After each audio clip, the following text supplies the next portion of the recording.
says it all, that our moms love us, and we love them, and our dads. So, in just a minute, in a minute or two, we're going to have another story about birth. But before we do that, we were all birthed even before our moms and dads gave birth to us. We were all birthed in the mind of God. We were born in the mind of God, every single one of us. And when the universe was created, there was the sound of the universe being born. There was the sound of Om. It's the sound of birth and creation. And that sound has never stopped.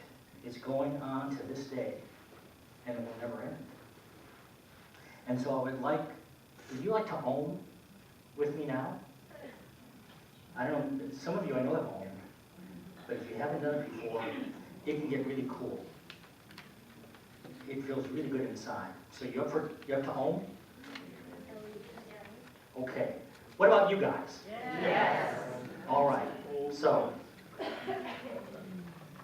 just sit up tall, open yourself, and Om really has three parts. It starts off with Ah, then it goes to O, and then your lips are closed with Mm. So it's Ah, O, Mm. All right, so let's take a deep breath in together, and just keep doing it at your own pace, and allow yourself to flow with the Om. Ready?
That's all of our birth sound.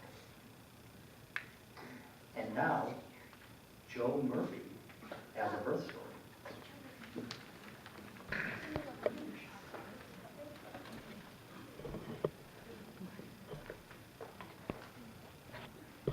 Good morning.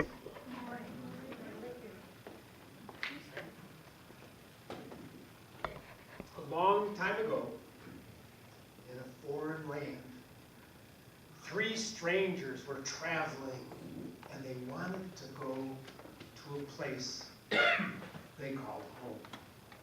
They'd been walking for days, and as a matter of fact, they had nothing to eat nor a warm bed to sleep in for many days. And as they walked along, one of them said, "Oh, a good dinner tonight would feel so good in our belly." And another one said, "Oh, and a bed to sleep would feel so comfortable." And the third one said, "But is it even possible? Where might we find those?" And they kept walking to the place they called home. And then up ahead they saw the lights of a village. They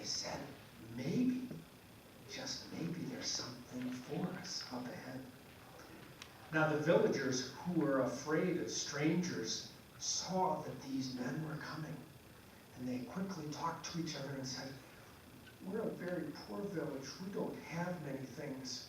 We should hide our food and fill up our beds." And when the strangers got into town, they knocked on the first door and they said, "Oh, we are strangers heading for our place to call home, and we have nothing.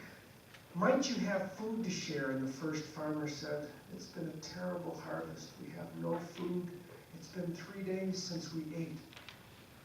And they went to the next house and knocked on the door and said, "Might you have a bed for us to sleep in?" They said, "Our house is small. We have many people in our family. We have no place." And they went from house to house asking for food or a place to stay. And every farmer in the village said, "Our granary is empty, our cows are dry, we have no food, we have no place for you to sleep." And so the three strangers went to the middle of the village and they sat and they talked and they said, "How might we help everybody solve this problem?" And they came up with an idea. And so they called the village out to the square and they said, "The conditions are terrible here. We must make stone soup." And the villagers said, "We've never heard of stone soup. This must be something special to learn about." And the stranger said, "First we need a big pot, a great big pot." And the villagers went and they found the biggest pot in the village. And they said, "Now fill it with water and set a fire underneath it to boil." And so the water started to boil in the pot.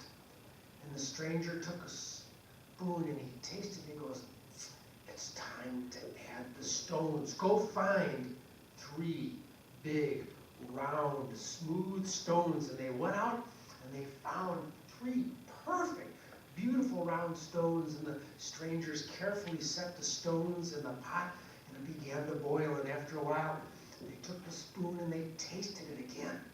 They go, "Oh, this soup needs a little spice, maybe some salt and pepper."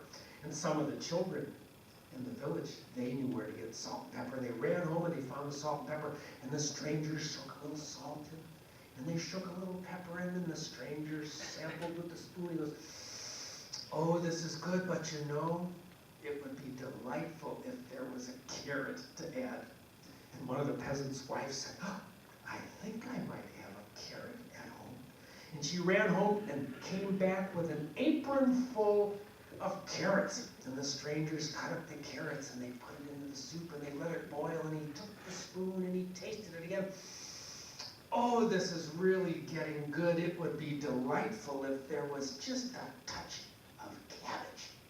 And another one of the peasants said, "Oh, I think I might be able to find a little cabbage." She went back to her farm and looked where she had hid her food. And she came back with her apron full of cabbages, and the strangers cut up the cabbages.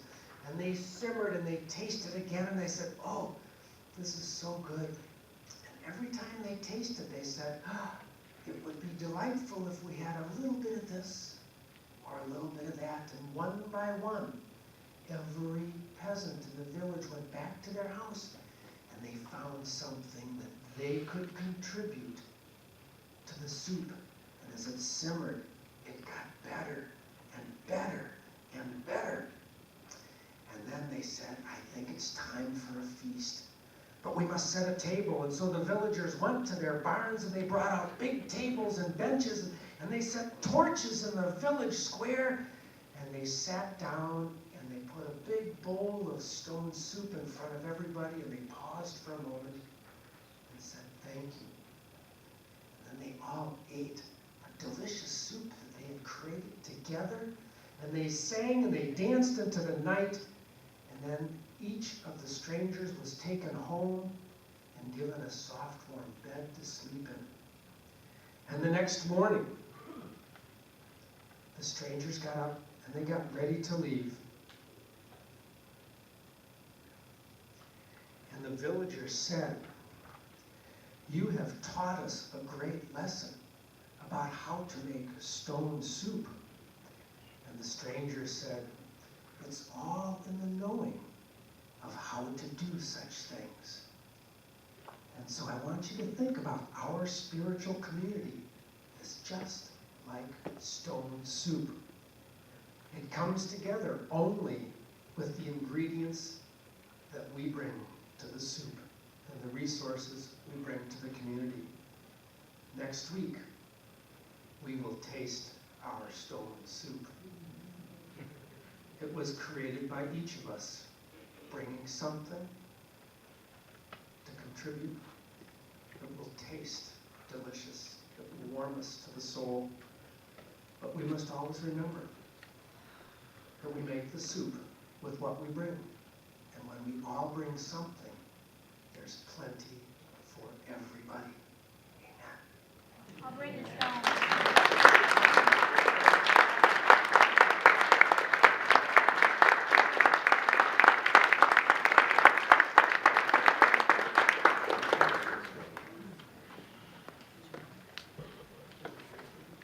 So we're going to close today's message in prayer.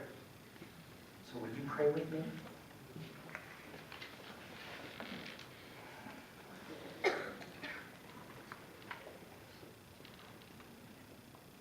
Oh, sweet and loving, everywhere present Spirit, it is with the deepest gratitude and joy that we at Renaissance Unity embrace our new place called home.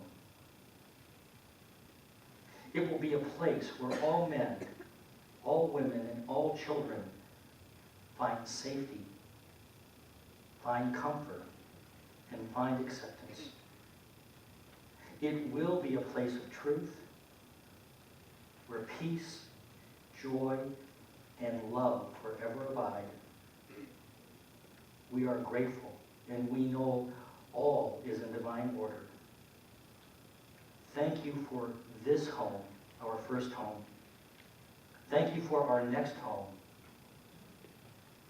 And thank you for this loving community. Amen. All right. Thanks so much. And we have another song now. So